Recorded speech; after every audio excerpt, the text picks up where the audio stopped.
काय मंडळी, कसं काय बरे ना? तर खूप दिवसानंतर आपण भेटतोय व्लॉगिंगमध्ये. तर हा खूप मस्तपैकी व्लॉग होणार आहे, कारण मी करतोय travelling from Pune to Satana. Means माझा जो तालुका आहे नाशिक जिल्ह्यातील, तिथं मी ट्रॅव्हल करणार आहे. तिथून पुढं माझं 18 किलोमीटर गाव आहे सुराणे म्हणून. तर तिथपर्यंत मी बाईक घेऊन जातोय. खूप सारा लगेज इथं मी पॅक करून जातोय. हे बघू शकता, इथं बॅग आहे. तर एवढं सगळं घेऊन मी डायरेक्टली जातोय आमच्या गावाला. तर पुढे माहिती असेल काय असणार आहे गावाला जाऊन, कळणारच आहे तुम्हाला. तर व्लॉग कंटिन्यू बघत राहा. आणि तुम्ही जर बघू शकतात, मी जवळपास 100 किलोमीटर क्रॉस केलेलं आहे. आता सध्या अजून 200 किलोमीटर जायचं आहे. टोटल 300 किलोमीटरचा रन आहे.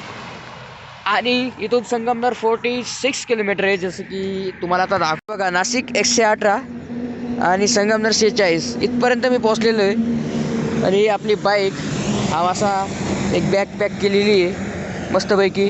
माझा रूममेट स्वप्नील रनाळकर यांनी अशा पद्धतीने पॅक करून दिलेली, मला खूप सारी हेल्प केली आहे. त्यामुळे काही प्रॉब्लेम नाही आहे. मस्तपैकी चालू आहे हळूहळू 80-90च्या स्पीडने आणि इथपर्यंत पोचलेलो आहे. कंटिन्यू तुम्ही व्लॉग बघत राहा. खूप सारे तुम्हाला मी फनी आहे असे मुमेंट्स दाखवणार आहे रस्त्याने. तर मग कंटिन्यू बघत राहा. व्लॉगमध्ये मी तुम्हाला माझ्या बाईकचा ॲव्हरेज पण काढून दाखवणार. त्याचे शॉर्ट व्हिडिओ तुम्हाला बिनवत जाईल. आणि मी इथं पण मेन्शन करून देणार आहे की माझ्या बाईकचं टोटल मायलेज, आपण त्याला ॲव्हरेज पण म्हणतो, तर ते किती येणार आहे ते आपण या व्हिडिओमध्ये सुद्धा बघणार आहे. आणि त्याचा एक शॉर्ट तुम्हाला व्हिडिओ यूट्यूबला भेटूनच जाईल. तर मित्रांनो, मी आलो आहे आता पेट्रोल पंपजवळ आहे. आता पेट्रोल फिल केलं आहे गाडीमध्ये. तर अराऊंड 2.77 लिटर पेट्रोल बसलेलं आहे 150 किलोमीटरसाठी. आणि अराऊंड 53 किलोमीटरचं ॲव्हरेज गाडी देते. तसंच तुम्हाला तो पूर्ण डिटेल शॉर्ट व्हिडिओ यूट्यूबवरती टाकलेला आहे, तो तुम्हाला भेटूनच जाईल. तर आता वाजले 10. मी संगमनेरजवळ आहे. संगमनेरजवळ अराऊंड 150 किलोमीटरचा टप्पा पार केलेला आहे. आणि मी सहसा करून 1-2 वाजेपर्यंत पोचेल आरामात, कारण मी कुठं स्टॉप घेतो आहे, रिलॅक्स जातो आहे. त्यामुळे काही जास्त घाई नाही आहे. आणि असा मस्तपैकी पेट्रोल पंप आहे. मस्त इथं बसायला जागा, झाडं बिडं सगळं आहे. आणि मी आता करतो माझी जर्नी रिस्टार्ट.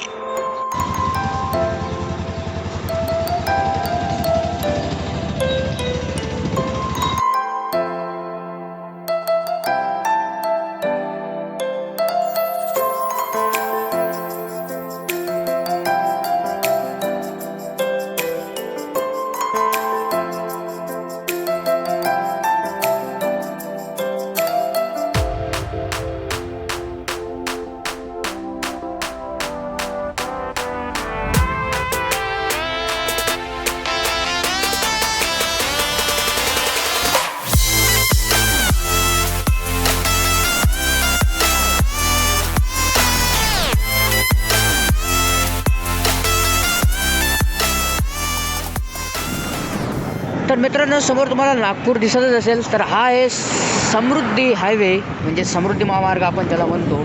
हा मस्तपैकी तिकडे जातो नागपूरकडे आणि हा इकडे जातो मुंबईकडे. तर मी आता इथून सिन्नरला जाणार आणि सिन्नरमधून डायरेक्टली आपण आपल्या शॉर्टकट मारून डायरेक्टली आपला हायवे धुळे इंदोर त्या हायवेला आपण जाणार आणि डायरेक्टली सटाणा तिकडं टर्न घेऊन सोग्रास फाट्याहून डायरेक्ट जाणार. तर असा हा माझा वे आहे. आता मी इथं थांबलेलो आहे, जरा पाणी वगैरे पिलं आहे आता.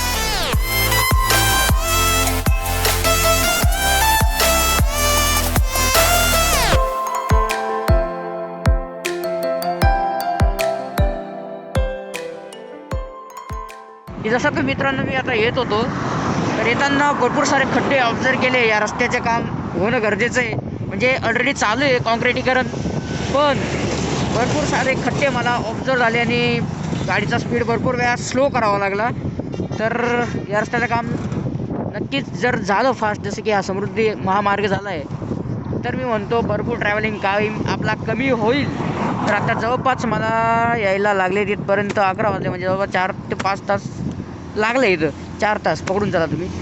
तर आता ऊन पडलेले आहे, थंडी कमी झालेली आहे, कारण सकाळी खूप सारी थंडी होती. आणि जास्त थंडी असल्यामुळे मी जास्त कॅमेरा पण नाही काढला, म्हणजे मोबाईल नाही काढला आणि बोलू नाही शकलो जास्त.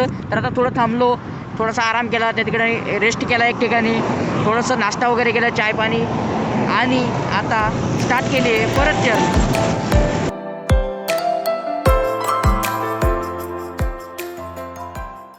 सिन्नरजवळील एक सुंदरपूर म्हणून गाव. मस्त खरंच ते सुंदर दिसतं. इथं कांदे वगैरे लावले, एकदम हिरवगार वातावरण. इथं मस्त शांत मंदिर आणि अशी झाडाची शांत हवा. इथं मी 5 मिनटं 10 मिनटं थांबलेलो आहे आणि मस्त असा हा राईड प्रवास सुरू आहे. तुम्ही कंटिन्यू बघतच राहा. मस्त नमुने मी तुम्हाला इथं दाखवते. तर मित्रांनो, मी थांबलो इथं सोग्रस पाटा इथपर्यंत पोचलो आहे आता. तर ज्या चुक्या मी केल्या त्या चुका तुम्ही जर राईड करत असणार पुण्यापासून सध्या तर तुम्ही करू नका. कारण मी शॉर्टकट शोधत गेलो पण खूप खेड्यापाड्यातनं आलो आणि इकडे निफाड जो हायवे तिकडनं इकडं आता परत या हायवेला आलो आहे. तर मॅप मला त्या साईडने दाखवत होतं की शॉर्टकट आहे, बट रस्ते खूप खराब होते आणि खेड्यापाड्यातनं यावं लागलं. त्यामुळे तुम्ही चुकी करू नका, डायरेक्ट हायवेनेच या. निफाड हायवेने डायरेक्ट टर्न घेऊन इकडे या. कारण मी खूप खेड्याखेड्यांमधून शॉर्टकट मारत आलो आणि त्यामुळे वेळ पण वाया गेला. त्यामुळे जर तुम्हाला यायचं असेल ना तर डायरेक्ट हायवेनेच या, हे मी तुम्हाला रिकमेंड करेन. तर मी जी चुकी केली तुम्ही अजिबात करू नका. तर माझ्या मोबाईलची पण बॅटरी डाऊन झाली. मला वाटत नाही की पुढचं मी शूट करू शकतो आहे. तर त्यामुळे व्हिडिओ इथं मे बी कट होऊ शकतो रोड साईडला. तर घरी गेल्यावर बोलतो मी की काय झाला, कसा प्रवास झाला ते बोलूया आणि व्लॉग कंटिन्यू बघत राहा. मित्रांनो, अशा पद्धतीने आपली राईड पूर्ण कंप्लीट झालेली आहे. तर सकाळी खूप सारं थंडी आणि ऊन पण होतं. तसं दुपारपर्यंत तर ऊन खूप चटके देत होतं, पण सकाळी थंडी पण जबरदस्त होती. पण काही वाटलं नाही तसं. जॅकेट वगैरे होतं आणि बॅग्स पुढे मागे होत्या, तर त्यामुळे जास्त काही जाणवलं नाही. पण राईड मस्त झाली. थोडासा आरामात आलो, व्यवस्थित आलो आणि अशाच पद्धतीने आपण केलेले 300 किलोमीटरचा टप्पा पार आरामात आलेलो एका दिवसात. आणि आता मस्त आराम करूया. आणि तुम्हाला असेच व्लॉग अजून पाहिजे असतील रायडिंग वगैरेचे तर नक्की चॅनलला सबस्क्राईब करून घ्या. कारण मी यापुढे राईड्स करेल आणि व्लॉग कंटिन्यू येत राहतील. त्यामुळे चॅनल सबस्क्राईब पण करून घ्या आणि बेल आयकॉन पण प्रेस करून द्या, कारण तुम्हाला नोटिफिकेशन येऊन जाईल. राईट. तर भेटूया मला व्लॉगमध्ये. तोपर्यंत बाय बाय. जय हिंद, जय Bharat. Sign out. Journey with G.